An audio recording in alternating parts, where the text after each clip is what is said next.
से दूसरी जगह गायब होने की शक्तियां मिल जाएं और इन शक्तियों के इस्तेमाल से तुम अपने शहर में मौजूद हर एक बैंक को खाली कर दो। ऐसा ही होता है हमारी आज की कहानी में। इस कहानी की शुरुआत होती है डेविड नाम के एक लड़के से, जो एक छोटे से शहर में अपनी आम सी जिंदगी बिता रहा था। डेविड की क्लास में एक लड़की भी थी जिसका नाम मिली था और डेविड उसे बहुत पसंद करता था। अब एक दिन डेविड ने मिली को एक कांच का तोहफा दिया और इस तोहफे को देखकर मिली भी काफी खुश हुई, लेकिन अगले ही पल मार्क नाम के एक लड़के ने मिली से वो तोहफा छीन लिया और इन दोनों को परेशान करने के लिए उसने उस तोहफे को जमी हुई नदी में फेंक दिया। अब ये देखकर डेविड को भी काफी बुरा लगा और वो उस तोहफे को वापस लाने चला गया। हालांकि मिली ने उसे रोकने की कोशिश की, लेकिन डेविड ने उसकी एक न सुनी और फटाफट से उस लेक तक पहुंच गया। लेकिन जैसे ही डेविड ने वो कांच का तोहफा उठाया, उसके नीचे की बर्फ टूट गई और वो सीधा पानी में जा गिरा। अब इस तेज बहाव के चलते वो नदी में दूर तक आ गया और अब उसे बाहर निकलने का रास्ता नहीं मिल रहा था। लेकिन अगले ही पल डेविड की आंख खुली और उसने खुद को एक लाइब्रेरी में पाया। अब यहाँ डेविड को समझ नहीं आ रहा था कि वो आखिर उस नदी से इस लाइब्रेरी में कैसे पहुंचा। इसके बाद डेविड लाइब्रेरी से बाहर निकला और फटाफट से अपने घर पहुंचा, जहां उसके पिता उसका इंतजार कर रहे थे। दरअसल डेविड अपने पिता के साथ अकेला रहता है क्योंकि उसकी मॉम उसे बचपन में ही छोड़कर कहीं चली गई थी। अब जब डेविड अपने घर पहुंचा तो उसके डैड ने चिल्लाकर पूछा कि तुम अब तक कहाँ थे, लेकिन डेविड ने इस सवाल का कोई जवाब नहीं दिया और चुपचाप अपने रूम में आ गया। अब ये देखकर उसके डैड को काफी गुस्सा आया और वो जबरदस्ती उसके कमरे में घुसने लगे। लेकिन जैसे ही वो कमरे में एंटर हुए, डेविड अपने रूम से गायब होकर दोबारा से उस लाइब्रेरी में पहुंच गया। अब यहाँ डेविड को समझ आ गया कि उसके पास एक जगह से दूसरी जगह गायब होने की शक्तियां हैं। इसके बाद वो दोबारा से अपने कमरे में पहुंचा और अपने बच्चे कुछ पैसे लेकर एक नए शहर में शिफ्ट होने का फैसला किया। अगली सुबह डेविड पास के एक पार्क में गया और अपनी शक्तियों को दोबारा से आजमा कर देखा। अब शाम को उसने एक मैगजीन उठाई और उसमें से अलग अलग शहरों की फोटो देखकर उन शहरों में जाने की कोशिश की। अब इसी बीच उसे एक बिल्डिंग की तस्वीर दिखाई दी जहाँ वो बचपन में अपनी मॉम के साथ गया था। अब अचानक से डेविड के रूम में मौजूद सभी चीजें हिलने लगी और वो फौरन गायब होकर उस बिल्डिंग में पहुंच गया। अब यहाँ डेविड को एहसास हुआ कि वो सिर्फ उन्हीं जगहों पर जा सकता है जहाँ वो पहले भी जा चुका है। अब यहाँ डेविड के मन में ख्याल आया और उसने अपनी शक्तियों का इस्तेमाल करके एक बैंक लूटने का फैसला किया। अब उस शाम वो अपने शहर के एक बैंक में पहुंचा और बाथरूम यूज करने के बहाने उस बैंक का लॉकर रूम देख लिया। अब उस रात वो अपने घर पहुंचा और बैंक के बंद होने के बाद सीधा उस तिजोरी के अंदर टेलीपोर्ट हो गया। अब यहाँ डेविड ने तिजोरी में मौजूद सभी पैसों को अलग अलग बैग में भर दिया और उन्हें एक एक करके अपने कमरे में लाता गया। अगले कुछ ही मिनटों में उसने पूरी बैंक की तिजोरी खाली कर दी। अब जब अगली सुबह पुलिस को इस चोरी की खबर लगी तो उन्होंने पुलिस को इसके बारे में इन्फॉर्म कर दिया और फिर पुलिस ने अपनी इन्वेस्टिगेशन शुरू कर दी। यहाँ हम रॉबर्ट नाम के एक बूढ़े आदमी को भी देखते हैं जो कि इस इन्वेस्टिगेशन का हेड है। अब यहाँ रॉबर्ट ने बैंक मैनेजर से पिछले एक महीने की सीसीटीवी फुटेज मांगी ताकि वो बैंक में आने वाले हर एक आदमी को देख सके। अब छानबीन के दौरान पुलिस को यह बात भी पता लगी कि पिछले एक महीने में बैंक की तिजोरी एक भी बार नहीं खुली। तो अब सवाल ये था कि आखिर ये चोरी हुई तो हुई कैसे। अब यहाँ ये खुलासा होता है कि रॉबर्ट डेविड जैसे लोगों के बारे में पहले से जानता है जिनके पास एक जगह से दूसरी जगह गायब होने की शक्तियां हैं। अब यहाँ रॉबर्ट को शक था कि इस चोरी के पीछे भी किसी ऐसे ही इंसान का हाथ है। ऐसे ही दिन गुजरते गए और कुछ सालों बाद डेविड की जिंदगी पूरी तरीके से बदल चुकी थी।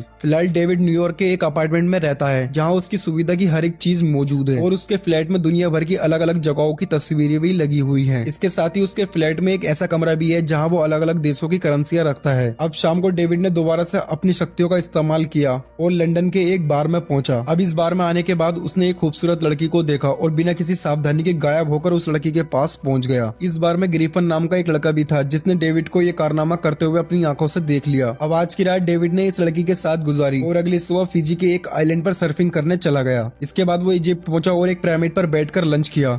ऐसे ही पावर तो मुझे भी चाहिए यार, खाना कहीं और खाऊं, नहाऊं कहीं और, सोऊं कहीं और। यार कब होगा हमारी लाइफ में ये सब।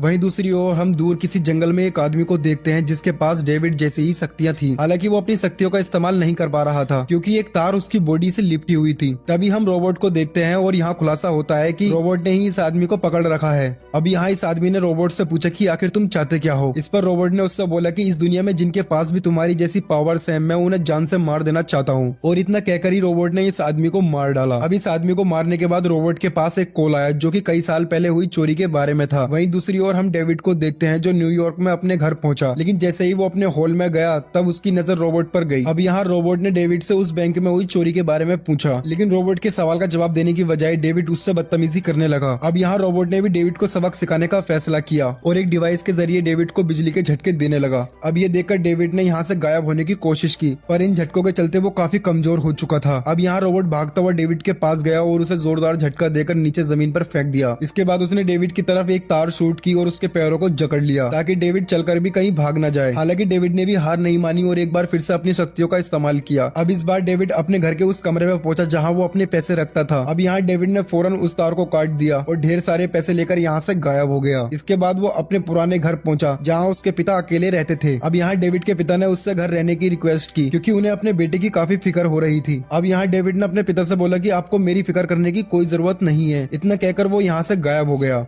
अब अपने घर से निकलने के बाद डेविड अपनी क्लासमेट मिली की तलाश में लग गया। काफी ढूंढने के बाद उसने मिली को एक बार में काम करते हुए देखा। अब यहाँ उसे मार्क भी मिला जिसने कई साल पहले वो तोहफा फेंका था। अब मार्क को देखते ही डेविड उससे भिड़ गया और उसे गायब करके उस बैंक की तिजोरी में छोड़ दिया। इसके बाद वो मिली के पास वापस आया और फिर ये दोनों आपस में बातें करने लगे। अब यहाँ डेविड ने मिली से झूठ कह दिया कि वो न्यूयॉर्क के एक बैंक में काम करता है। अब बातों में मिली ने बताया कि वो दुनिया की अलग अलग जगहों पर घूमना चाहती है। ये सुनकर डेविड ने उसे अपने साथ रोम चलने का ऑफर दिया और मिली ने भी इसके लिए हाँ कर दी। अब इस बातचीत के दौरान हम ग्रिफन को देखते हैं जो कि इसी बार में मौजूद था और उसने छुपकर इन दोनों की सारी बातें सुन ली थी। अब कुछ दिनों बाद डेविड और मिली रोम पहुंचे और वहाँ कोलोसम को देखने चले गए। वहीं दूसरी ओर हम मार्क को देखते हैं जिसे अब पुलिस ने गिरफ्तार कर लिया था क्योंकि मार्क उस बैंक की लॉकर में मौजूद था। अब जब मार्क पुलिस स्टेशन में था तब रोबोट उससे मिलने पहुंचा और यहाँ मार्क ने उसे पूरी बात बताई कि आखिर वो कैसे इस लॉकर में पहुंचा। अब इस बातचीत के बाद रोबोट को पता लगा कि फिलहाल डेविड रोम में मौजूद है, इसलिए वो फौरन रोम के लिए निकल पड़ा ताकि वो डेविड को पकड़ सके। वहीं दूसरी ओर हम डेविड और मिली को देखते हैं जो कि अब एक दूसरे के काफी करीब आ गए थे। अब उस शाम डेविड मिली को लेकर कोलोसम में गया और गार्ड से छुपकर कोलोसम के बंद हुए हिस्से में घूमने लगा। अब यहाँ उसकी मुलाकात ग्रिफन से हुई और यहाँ ग्रिफन ने बताया कि उसके पास भी डेविड जैसी ही शक्तियां हैं और उन जैसे लोगों को जंपर कहा जाता है। अब यहाँ उसने डेविड को सावधान किया कि पैलासाइड नाम का एक ग्रुप हम जैसे लोगों को मारना चाहता है, लेकिन इससे पहले कि वो अपनी बात पूरी करता दो पैलेडेंस ने मिलकर इनके ऊपर हमला कर दिया। अब यहाँ इन दोनों ग्रुप के बीच जोरदार लड़ाई शुरू हो गई और इसी बीच डेविड ने यहाँ से भागने की कोशिश की, लेकिन तभी एक पैलेडेंस ने उस पर हमला कर दिया और उसे एक बिजली की तारों से जकड़ लिया। लेकिन इससे पहले कि वो डेविड को मार पाते ग्रिफन ने पीछे से आकर इन दोनों पैलेडाइंस के ऊपर हमला कर दिया। इसके बाद वो गायब होकर अपने खुफिया अड्डे पर चला गया और डेविड को कोलोसम के अंदर ही छोड़ दिया। अब यहाँ डेविड ने देखा कि ग्रिफन ने गायब होने के बाद अपने पीछे एक निशान छोड़ दिया है और इस निशान को जंप स्कार कहते हैं। यहाँ डेविड ने बिना कुछ सोचे उस जंप स्कार के अंदर छलांग लगा दी और ग्रिफन के पीछे पीछे उसके खुफिया अड्डे तक पहुंच गया। अब डेविड को अपने अड्डे पर देखकर ग्रिफन काफी नाराज हुआ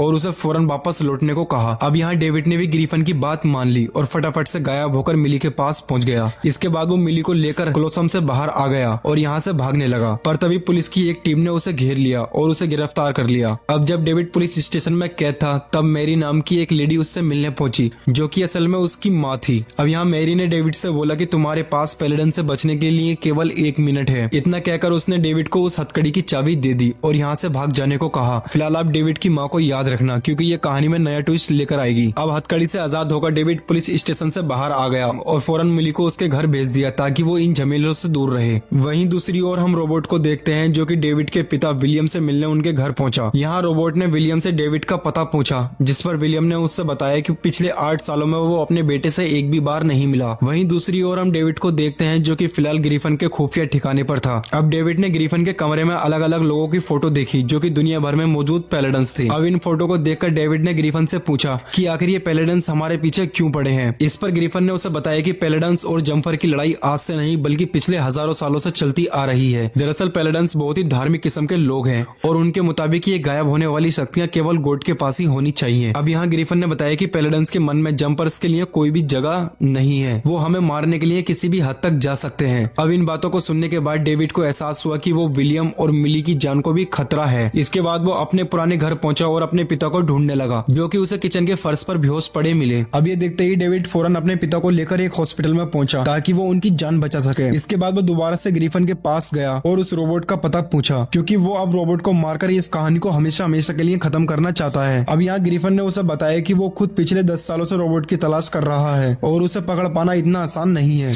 हालांकि डेविड ये जानता था कि विलियम को नुकसान पहुंचाने के बाद रोबोट अब मिली के पास जाएगा, इसलिए इन दोनों ने मिलकर एक प्लान बनाया और फिर प्लान के मुताबिक डेविड मिली मिली से मिलने उसके घर पहुंचा, लेकिन अभी वो मिली से कुछ क्या पता कि तभी रोबोट भी मिली के घर के नीचे आ गया। अब ना चाहते हुए भी डेविड ने मिली को अपनी पावर्स के बारे में बता दिया। अब इन बातों को सुनकर मिली काफी घबरा गई और यहाँ से जाने लगी, पर तभी डेविड मिली को लेकर यहाँ से गायब हो गया और उसे ग्रिफन के अड्डे पर ले गया। अब जब रोबोट घर के अंदर पहुंचा तो उसे वहाँ कोई नहीं मिला, लेकिन तभी उसने जंप स्कार को देखा और ये देखते ही उसने एक खास डिवाइस को उस जंप स्कार के नीचे रख दिया ताकि वो भी उस जगह पर पहुंच सके जहाँ पर वो जंपर मौजूद है। वहीं दूसरी ओर जब ग्रिफन ने मिली को अपने अड्डे पर देखा तो उसने डेविड पर काफी गुस्सा किया, क्योंकि उसकी इस गलती के चलते पेलेडेंस को उसके खुफिया ठिकाने का पता लग चुका था। तभी अचानक रोबोट इनके सामने आ गया और अपने हथियार से डेविड के ऊपर हमला कर दिया। अब ये देखकर ग्रिफन ने एक फ्लेम थ्रोवर उठाया और उसे रोबोट के ऊपर चला दिया। अब यहाँ ग्रिफन और रोबोट आपस में भिड़ गए और यहाँ ग्रिफन उसे लेकर एक बर्फीले मैदान में चला गया। इसके बाद वो यहाँ से गायब हो गया और एक बड़ी सी बस के साथ वापस लौटकर रोबोट को कुचलने की कोशिश